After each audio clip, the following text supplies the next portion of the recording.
அபார கருணா சிந்தும் ஞானதம் சாந்தரூபிணம் ஸ்ரீ சந்திரசேகரகுரும் பிரணமாமி முதான்மகம்.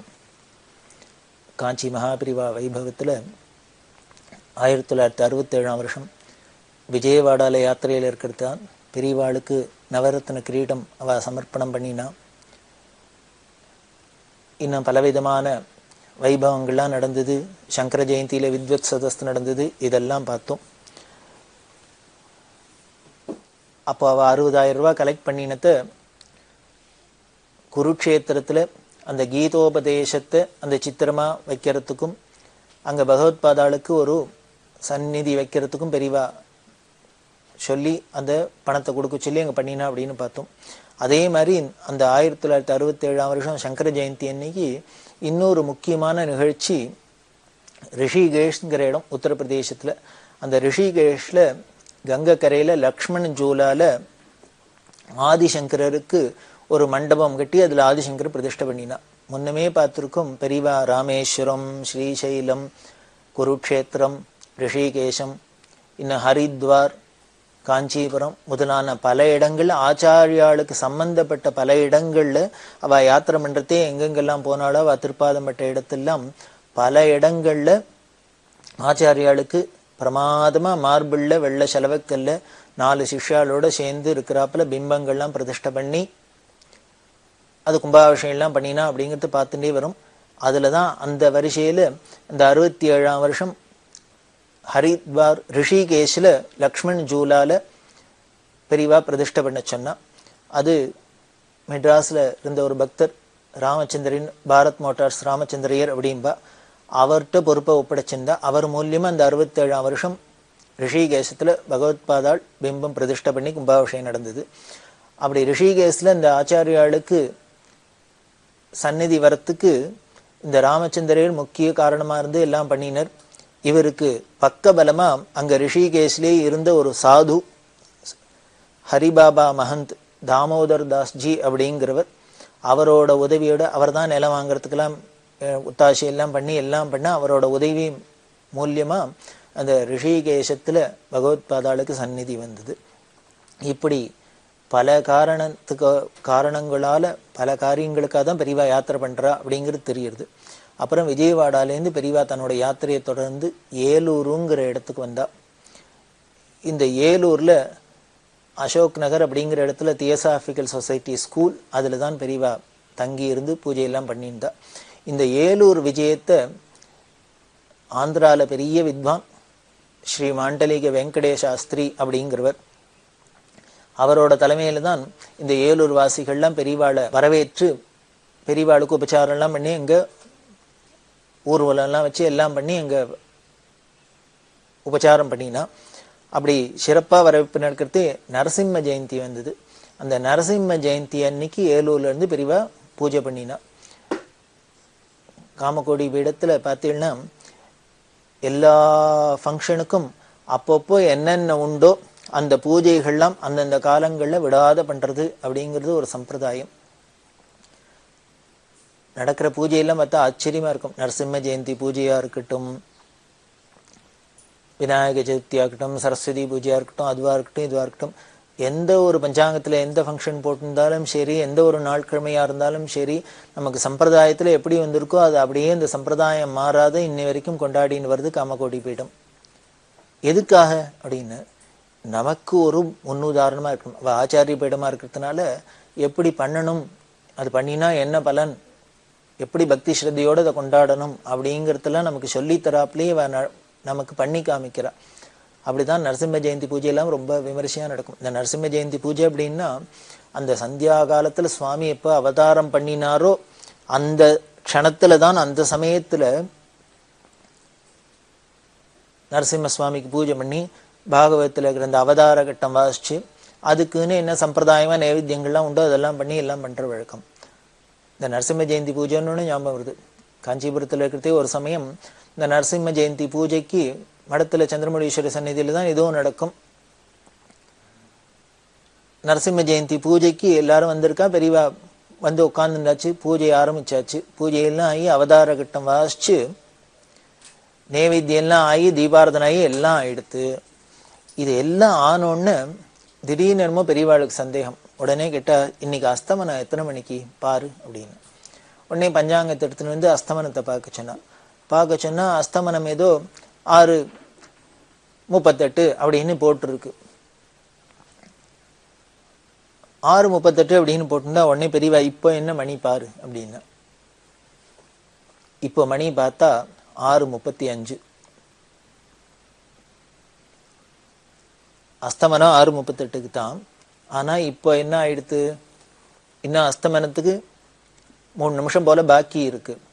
பெரியவா சொல்றா, அவர் அஸ்தமன காலத்துல தானே அவதாரம் பண்ணினார், நாம முன்னாலேயே பண்ணிட்டோம். அதனால என்ன பண்ணும், இப்ப திருப்பி இன்னொரு தரம் அவதார கட்டத்தை வாசிச்சு அதுக்குண்டான நைவேத்தியங்கள்லாம் பண்ணி பூஜையை பண்ணி நைவேத்தியம் பண்ணி தீபாராதனை பண்ணும் அப்படின்ட்டு. இப்பதான் பண்ணினது எல்லாம் பண்ணியாச்சு, இப்ப எல்லாம் அதெல்லாம் நிர்மாலியமா போச்சு. உடனே அடிச்சு பிடிச்சுட்டு திருப்பி எல்லாத்தையும் தயார் பண்ணி பழையபடி உடனே பூஜை பண்ணி அவதார கட்டம் வாசிச்சு இப்ப திருப்பி 2ஆம் தரம். இது எதுக்கு பெரியவா, இது ஏதோ ஒரு கூத்தடிக்கிறாப்புல தானே தெரியறது. ஒரு ஞானியா இருக்கிறவா இதெல்லாம் ஒரு பெரிய முக்கியமா எடுத்துன்னு இது மாதிரிலாம் பண்ணணுமா அப்படின்னா, காரணம் என்ன அப்படின்னா, அவர் ஞானிதான், அவருக்கு ஒண்ணும் வேண்டாம். நாம எல்லாரும் இந்த உலகத்துல அத்தனை பேரும் அஜ்ஞானிகளா இருக்கமே, நமக்கு அதோட தாத்பரியம் புரியணுமே, அதுல ஒரு ஸ்ரத்த வரணுமே, நமக்கு ஒரு இன்வால்மெண்ட் வரணுமே. அதுக்காக தான் பெரியவான்மோ காலம் தவறாத ஒண்ணு சாஸ்திரத்துல சொன்னா அது சொன்னபடி நடத்தி காமிக்கணும் அப்படிங்கிறதுக்காகவே தான் இப்படி பண்ணி காமிச்சா. நமக்கு அது வரணும் அப்படின்னு உடனே நாளைக்கு வீட்டுக்கு வீடு நமக்கு நரசிம்ம ஜெயந்தி பண்றதையெல்லாம் என்ன பண்ணும், இதுதான் ஞாபகம் வரும். அப்படி பெரியவா திருப்பி பண்ணி காமிக்கலன்னு வச்சுங்கோ, உடனே எந்த ஒரு நாட்கிழமையா இருந்தாலும் நமக்கு சௌரியப்பட்ட போது நமக்கு தோணின போது பண்றது அப்படின்னு. நரசிம்ம ஜெயந்தி தானே, இப்போ கார்த்தாலேயே பூஜை பண்ணா என்ன, ராத்திரி பூஜை பண்ணா என்ன, நம்ம சௌரியத்துக்கு பண்ணினா போறோம் அப்படின்லாம் வந்துடும். முதல்ல ஆரம்பத்துல நம்ம சௌரியப்படி பண்ணா போறோம்னு வரும். அது அப்படி போய் தேஞ்சு போய் நமக்கு அஸ்ரத்தியா போயிடும். அதுல ஒரு கவனமே இல்லாத கூட போயிடும். சில சமயங்கள் அது மாதிரியே போயிடுறது. நமக்கு அப்படியா இன்னைக்கு அப்படின்னே தெரியாதே, நான் சரியா பஞ்சாங்கத்தை பார்க்கலையே, கவனிக்கவே இல்லையா அப்படிங்கிறோம். ஒரு நாள் கிழமையோ திதியோ நட்சத்திரமோ இது மாதிரி முக்கியமான விஷயங்கள் எல்லாமே நமக்கு கவனம் இல்லாத மறந்து போற அளவுக்கு நமக்கு ஸ்ரத்த குறைவு தானே இருக்கு. இது நம்மளுக்கு ஸ்ரத்தை குறைவை தான் காமிக்கிறது. இப்படி நமக்கு ஆயிடப்படாது, இது தேஞ்சு போயிடப்படாது அப்படிங்கிறதுக்காக, நமக்கு ஸ்ரத்த வளரணும், நமக்கு ஞானம் வளரணுங்கிறதுக்காக தான் பெரியவா என்னமோ ஒரு 3 நிமிஷம் முன்னால பண்ணா என்ன பின்னால பண்ணா என்ன அப்படின்னா கூட அதை விடமாட்டா. அதை ஒரு சீரியஸா எடுக்கிறாப்புல ஒரு விஷயம் மாதிரி அதோட கனம் தெரியணும், அதோட விஷயத்தோட அந்த முக்கியத்துவம் தெரியணும். அதுக்காக தான் இப்படி பண்ணி காமிக்கிறா. சில பேருக்கு வேணா தோணலாம் இது ரொம்ப ஓவர் ஆக்ட் மாதிரி இருக்கு அப்படின்னு. ஓவர் ஆக்ட் இல்லை அது. அதுதான் ஏன்னா ஆச்சாரியர் ஸ்தானத்துல பொறுப்புல என்ன இருக்கா, அதுக்காக தான் இப்படி எல்லாம் பண்ணி காமிக்கிறா. ஒவ்வொரு விஷயத்தையும் பார்த்தா கோகுலாஷ்டமி அப்படின்னா, கோகுலாஷ்டமிக்கு எப்பொழுதும் பெரியவா எங்க இருந்தாலும் ஆங்கிற ஸ்ரீ கல்யாணராம பாகவதர் அப்படின்னு அவரோட பூர்வாசிரம பேர். அப்புறம் சன்னியாசம்லாம் வாங்கிட்டு ஆங்கிற பெரியவா அப்படின்பா. அவர் சென்னையில திருவல்லிக்கேணிங்கிற இடத்துலயே இருந்தா. அதனால திருவல்லிக்கேணி பிரிவா அப்படின்னே சொல்ற வழக்கம். அவர் பேரை சொல்ற வழக்கம் கூட கிடையாது, திருவல்லிக்கேணி பிரிவா அப்படின்னே சொல்ற வழக்கம் இல்லையா. அவர் பாகவத பிரிவா அப்படின்னு சொல்ற வழக்கம். சதா சர்வகாலமும் பாகவதம் நாராயணியம் அப்படிதான் அவளுக்கு இருப்பா. அதை தவிர வேற ஒன்றும் தெரியாது. அப்படி பாகவதம் தெரிஞ்சா கூட படிச்சா கூட அதை சொன்னா கூட எந்த ஒரு லௌகீக விஷயத்திலையும் பற்று இல்லாத ஒரு துறவி அப்படின்னா அப்பட்டமான ஒரு பழுத்த துறவியா இருந்துட்டு, அவளுக்கு குடும்பம் இருந்தது, குழந்தைகள் இருந்தது, எல்லாம் இருந்தது. நீங்க பார்த்தீங்கன்னா அவளோட ஃபேமிலி லைஃப்னு பார்த்தீங்கன்னாக்க ரொம்ப நமக்கு ஒரு ட்ராஜடி அப்படிங்கிறாப்புல தான் இருக்கும். ஒரு சௌக்கியமும் ஒன்றும் சந்தோஷப்படுறாப்புல ஒரு உற்சாகப்படுத்துறாப்புலயே இருக்காது. ஞானிகளுக்கு எல்லாமே அப்படிதான் அமையும் போல இருக்கு. ஆனா அதையும் மீறி அவளோட பக்தி ஸ்ரத்தையில எப்படி இருக்கா, ஞானத்துல எப்படி தெளிஞ்சிருக்கா அப்படிங்கிறதுனா இது நமக்கு ஒரு முன்னுதாரணமா ஒரு லிவிங் எக்ஸாம்பிளா இருக்கணுங்கிறதுக்காகவே ஈசன் இப்படிலாம் சிருஷ்டி பண்ணி அனுப்புறாரோ அப்படின்னு சொல்றாப்புல இருக்கும். பெரியவா பக்தாள்ல பரம பக்தரான பிரதோஷ வெங்கட்ராமையர் அப்படின்னு சொல்லக்கூடிய பிரதோஷ மாமா பார்த்தீங்கன்னா அவளுக்கு முன்னாலேயே பார்த்துருக்கும். அவளுக்கு 2 குழந்தைகள், இன்வேலிடா 2 குழந்தைகள். இதை வச்சுண்டு ஒரு சாதாரண ரயில்வேல ஒரு உத்தியோகத்தை பார்த்துட்டு என்ன பெரிய பெரிய சாதனை எல்லாம் பண்ணியிருக்கா, காரியங்கள்லாம் பண்ணியிருக்கா. காஞ்சிபுரத்துல ஓரிக்கையில தினாம்பரிய கற்கோவில் எழும்புறதுக்கு காரணமா இருந்திருக்காரு. அவரோட பக்தியினால தபஸ்னால தானே எழும்பி இருக்கு. அப்படின்னா அவளோட பக்தியோட ஆழம் என்ன, அதோட வலிமை என்ன அப்படிங்கிறதுலாம் நமக்கு உலகத்துக்கு தெரியறாப்புல இருக்கு. அதை போலதான் இந்த ஆங்கிற பெரியவான்னு சொல்லக்கூடியவாளும்.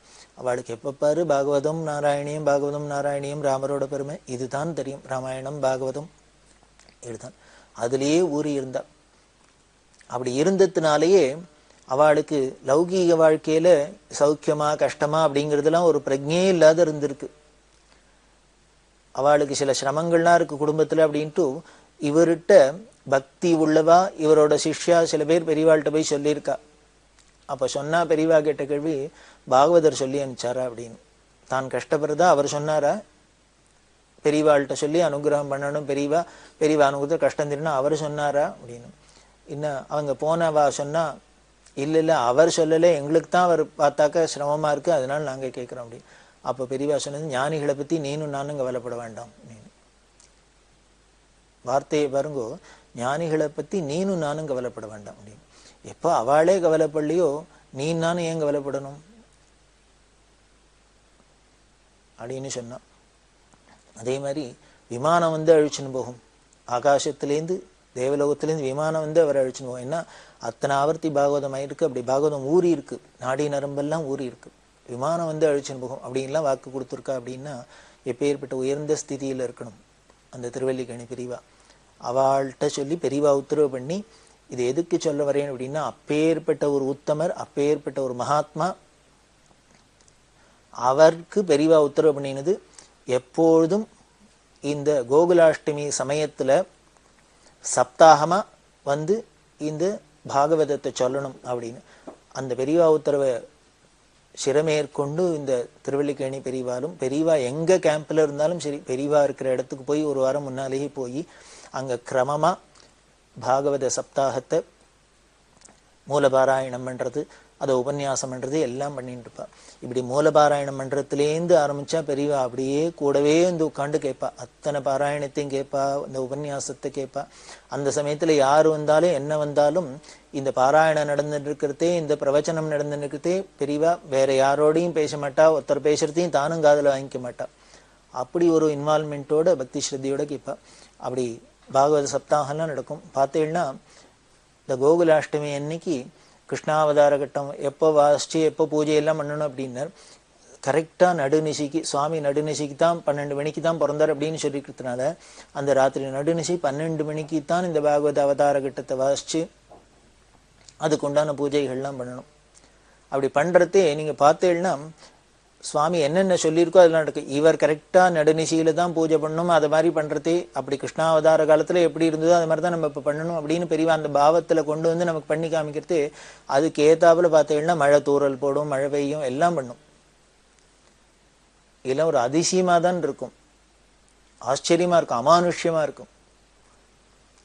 இது இத்தனையும் எதுக்கு சொல்றேன் அப்படின்னா, ஒரு ராமநவமியாக இருக்கட்டும், கோகுலாஷ்டமியா இருக்கட்டும், நரசிம்ம ஜெயந்தியா இருக்கட்டும், எந்த ஒரு விசேஷமா இருக்கட்டும், நவராத்திரியா இருக்கட்டும், சிவராத்திரியா இருக்கட்டும், விநாயக சதுர்த்தியா இருக்கட்டும், என்னவா இருந்தாலும் அதுக்கு நடக்கிறதே அந்தந்த காலகட்டங்களில் அதை பண்றதே. அதுல முழுக்க முழுக்க இதுக்கு மேல இனிமே இன்வால்மெண்ட் இருக்க முடியாது, பக்தி ஸ்ரத்தை இருக்க முடியாதுங்கிறப்பல இருந்து காமிப்பா. ஒரு பக்தன் எப்படி இருக்கணும், பக்தி எப்படி பண்ணணுங்கிறதுக்கும் உதாரணமா பகவானே தானே வந்து பக்தி பண்ணி காமிக்கலாம். பல க்ஷேத்திரங்களை பார்க்குறமே, இந்த ஊர்ல சிவன் வந்து அம்பாளை பூஜை பண்ணினார், அம்பாள் வந்து சிவனை பூஜை பண்ணினா, விஷ்ணு சிவனை பூஜை பண்ணினார், சிவன் விஷ்ணுவை பூஜை பண்ணார், இவா வாழை பூஜை பண்ணா, இவா வாழை பூஜை பண்ணா, தெய்வங்களே ஒருத்தருக்கு ஒருத்தர் பூஜை பண்ணாப்பெல்லாம் நமக்கு புராணங்கள்லாம் சொல்றது. இது ஏதோ ஒரு தெய்வம் வசதி, இன்னொன்னு பூஜை வாங்கிக்கிறதையும் வசதி, பூஜை பண்ற தெய்வம் அதுக்கு கீழே இதுக்கு ஒன்றும் சக்தி இல்லை அப்படிங்கிறப்பெல்லாம் நமக்கு ஒரு பாவம் வந்துடும். அது வரக்கூடாது. இவ ஒருத்தருக்கு ஒருத்தரையும் ஏன் பூஜை பண்ணி காமிக்கிறான்னர், ஒரு பக்திங்கிறத எப்படி பண்ணணும், பூஜைங்கிறத எப்படி பண்ணணும் அப்படிங்கிறதையும் அந்த தெய்வமே பண்ணி காமிச்சாதான் உண்டு. அதுதான் இதுக்கு முக்கியமான தாத்பரியம். அதைத்தான் நாம எடுத்துக்கணும். அப்படிதான் நீங்க பெரியவாளும் பூஜை பண்றா, அத்தை பண்றா, ஜபம் பண்றா, தப்பம் பண்றா அப்படின்னா இதனால வரப்போற பலன் அவருக்கு ஒன்றும் விசேஷமா இல்லை. இந்த பலனை கொடுக்கக்கூடியதே அவர் தான். ஆனால் ஏன் இதெல்லாம் இப்படி கொண்டாடி நமக்கு பண்ணி காமிக்கிறா அப்படின்னர், இதை எவ்வளவு ஸ்ரத்தையா பண்ணணுங்கிறது அவர் நமக்கு நேருக்கு நேர் பண்ணி காமிச்சா அதை பிடிச்சிருந்து இதை பார்த்தவாழ்ல ஏதோ பல பேர்ல ஒருத்தருக்கானும் 2 பேருக்கானும் இதெல்லாம் ஒரு ஸ்ரத்தையா இறங்கி இருக்கும். அது அங்கங்க இருந்தாலே போறோம். அப்படிதான் இந்த நரசிம்ம ஜெயந்திக்கு பெரியவா ஏலூர்ல இருக்கிறதே பண்ணினா. இன்னும் இந்த எப்படி பக்தி ஸ்ரத்தையா பூஜை பண்ணணும் எல்லாம் பண்ணணுங்கிறது இன்னும் பல நிகழ்ச்சிகளை நம்ம பின்னால பார்க்க போறோம். இருந்தாலும் இந்த நரசிம்ம ஜெயந்தியில இந்த ஏலூர்ல பண்ணினா அப்படிங்கிறதே இதெல்லாம் சொல்ல தோணித்து ஞாபகம் வந்தது. அதை இப்ப சொல்றோம். இப்படி ஏலூர்ல பெரியவா இருக்கிறதே அங்கேயும் பெரிய வித்வத் சதஸ்லாம் நடந்தது. அப்போ போலகம் ஸ்ரீ ராமா சாஸ்திரி அப்படின்னு ஒரு பெரிய பக்தர், பெரிய மகா பண்டிதர், பெரியவாள்கிட்ட அசாத்திய பக்தி, பல கைங்கரியம் பண்ணினவர். அவர் என்ன பண்ணினார், 70 பெரியவாளுக்கு சதாபிஷேக சங்கியாத வயாம்சி எதி ஜிக்மிவான் அப்படின்னு ஆரம்பிச்சு ஸ்ரீ சந்திரசேகர குரோஹோ துவம் ஜீவ சரதசதம், ஸ்ரீ சந்திரசேகர குரோஹோ துவம் ஜீவ சரதசதம் அப்படின்னு முடியும். இது மாதிரி ஒரு 60-70 ஸ்லோகம் தான் கவனம் பண்ணி அதை ரச்சனை பண்ணி இதை எழுதின பெரியவாளுக்கு அர்ப்பணம் பண்ணின்னு இந்த ஏலூர்ல. அந்த ஸ்லோகமே ரொம்ப நன்னா இருக்கும். பெரியவாளை ஒவ்வொரு ஸ்லோகத்திலையும் முடியறதே ஸ்ரீ சந்திரசேகர குரு துவம் ஜீவ சரதசதம் துவம் ஜீவ சரதசதம் துவம் ஜீவ சரதசதம் அப்படின்னு.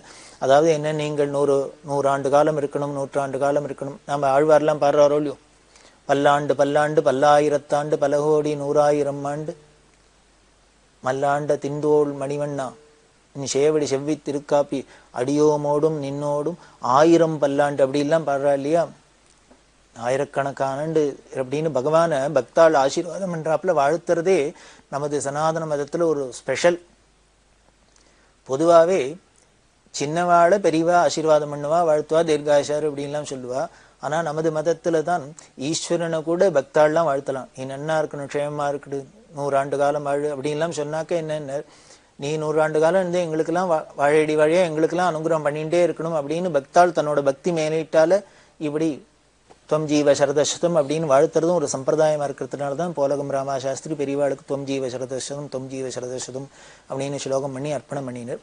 அது வேதாத்தியானம் பண்ணின ஒரு மகா பண்டிதரோட வாக்கோல்யம். அந்த வாக்கு சத்தியமாகணுங்கிறதுக்காக தான் போல இருக்கு பெரியவாளும் தன்னோட திவ்ய சரீரத்தோட 100 ஆண்டு காலம் இருந்தா. ராமாசாஷியில் துவம் ஜீவ சரதசதம் அப்படின்னு சொன்னது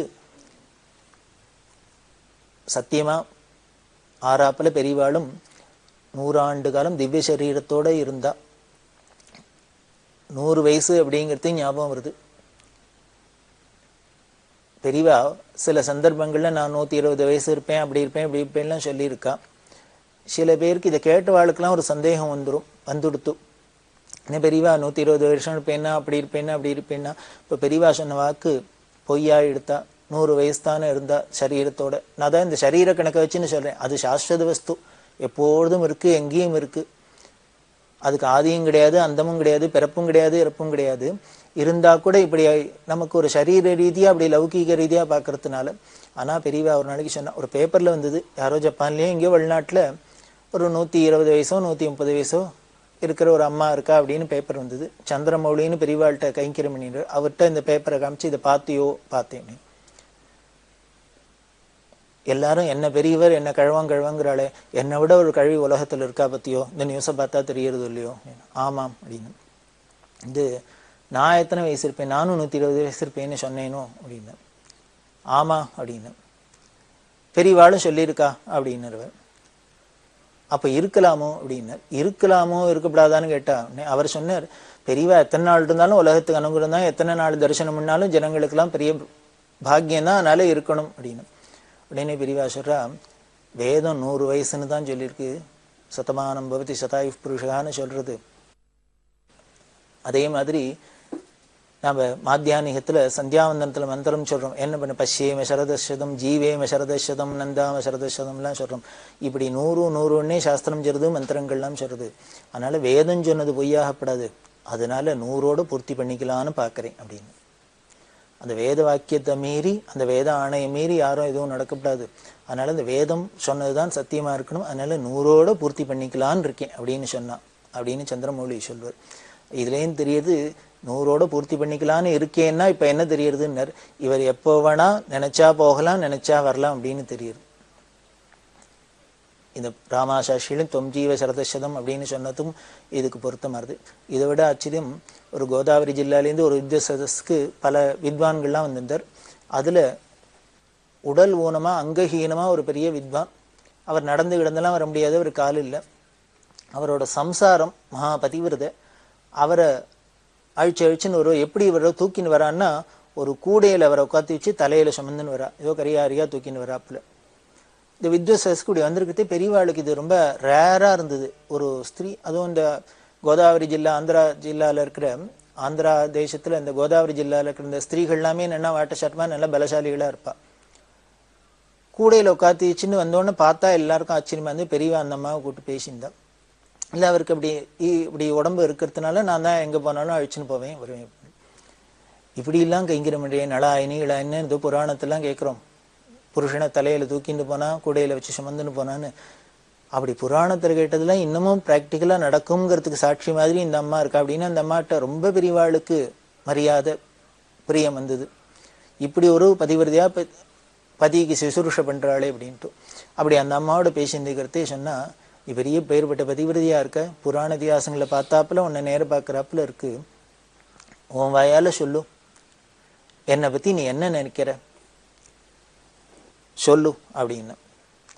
உடனே இந்த அம்மா சொன்னா, பெரியவாளை பற்றி நினைக்கிறதுக்கு என்ன இருக்கு, அவ சாட்சாத் பரமேஸ்வரன் சர்வேஸ்வரன் அப்படிலாம் சொல்லிட்டு நீ தர்மத்தை நிலைநாட்டணுங்கிறதுக்காக இப்படி ஒரு மனுஷ சட்டையை போட்டுன்னு வந்திருக்கேள், இப்படி ஒரு அவதார புருஷாலாம் வந்திருக்கேள், நீ நன்னா 100 வயசு இருப்ப, 100 ஆண்டு காலம் இருப்ப அப்படின்னு சொல்லிட்டு 4 நட்சத்திரம் குறையும் அப்படின்னா. இந்த அம்மா சொன்னது நன்னா 100 வருஷம் இருப்பேன், 100 ஆயுசு இருப்பேன், ஆனால் 4 நட்சத்திரம் 100 பூர்த்தியாகிறதுக்கு 4 நட்சத்திரம் குறையும் அப்படின்னு சொன்னா. இது எப்போ நடந்தது? ஆனால் நீங்கள் ஆக்சுவலாக இதெல்லாம் எப்படி ஒரு சத்தியமாக இருக்கு, வார்த்தைக்கு வார்த்தை அப்படியே நடைமுறையில் நடந்துன்னு வருது அப்படின்னு காலப்போக்கில் தான் தெரிஞ்சுக்க முடியும். அந்த அம்மா சொல்கிறதே இது நமக்கு ஒருத்தருக்கும் ஒன்றும் புரியாது. ஆனால் பிற்காலத்தில் இப்போ பார்த்தேன்னா பெரியவா தன்னோட 100 வயசில் சித்தியானா அப்படின்னு பார்த்தோம். அவள் ஜனவரி மாதம் சித்தி ஆயிட்டா. பிப்ரவரி, மார்ச், ஏப்ரல், மே 4 மாதம் இருந்தால் மே மாதம் இருந்தாக்க பெரியவாளுக்கு 100 வயசு பூர்த்தியாகி 101வது வருஷம் பிறந்திருக்கும். இந்த 101வது ஜெயந்திக்குள்ள இந்த 100 வயசுலயே 4 நட்சத்திரம் குறையும்னு சொன்னாலே, அதாவது என்ன, 4 மாதம் குறையும்னு அர்த்தம். ஒரு நட்சத்திரம் மாசத்துக்கு ஒரு நட்சத்திரம் தானே. இந்த அனுஷங்கிறது 4 அனுஷம் குறைஞ்சிருத்து. இந்த 100 பூர்த்தியாகிறதுக்கு 4 அனுஷம் குறைஞ்சிருத்து. அதுக்குள்ள பெரியவா ஜனவரியிலேயே சித்தி ஆயிட்டா. இது இந்த பதிவிரத வாக்குக்கு போல இருக்கு. ஒரு வேதம் படிச்சவர் தும் ஜீவ சரதசதம்ங்கிற ஒரு பதிவிரத, நீ 100 வருஷம் இருப்ப, நான் 4 நட்சத்திரம் குறையுங்கிற. இப்படி அவா சொன்ன வார்த்தையெல்லாமும் மெய்யானாப்புல இருக்கு. பெரியவாளவே தன்னோட வாக்காவே வேதம் எப்படிதான் சொல்லியிருக்கு, அது இப்படிதான் இருக்கணும் அப்படின்னு சொல்லி காமிச்சிருக்கா அப்படின்லாம் தெரியுது. இதுலேருந்துலாம் தெரியுது பெரியவாளோட பிரபாவம் எப்பேற்பட்ட சத்தியசந்தன். அவளை தரிசனம் பண்ணினவா பார்த்தவாள்ல எத்தனை பேர் எவ்வளவு மகான்கள்லாம் எவ்வளவு உத்தமர்கள்லாம் இதெல்லாம் இவ்வளவு துல்லியமாக கணிச்சு சொல்லியிருக்கான்னு தெரியுது. இப்பேற்பட்ட அந்த பெரியவாளோட அளவிட முடியாத மகிமையை நாம் தொடர்ந்து அனுபவிக்கலாம்.